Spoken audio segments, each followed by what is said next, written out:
కుత్బుల్లాపూర్ నియోజకవర్గం Nizampet municipal corporation cooption సభ్యులు Syed Salim jaundice వల్ల గత 45 రోజులుగా హాస్పిటల్లో ట్రీట్మెంట్ పొంది డిశ్చార్జ్ అయ్యి ఇంటికి రావడంతో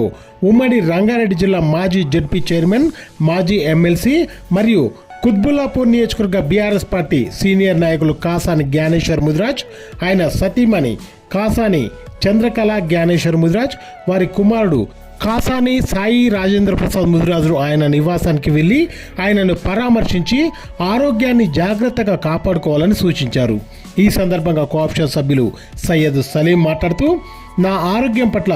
ఎంతోమంది పార్టీలకు అతీతంగా వచ్చి నన్ను పరామర్శించినందుకు ప్రతి ఒక్కరికి పేరు పేరున ధన్యవాదాలు తెలియజేస్తున్నానన్నారు.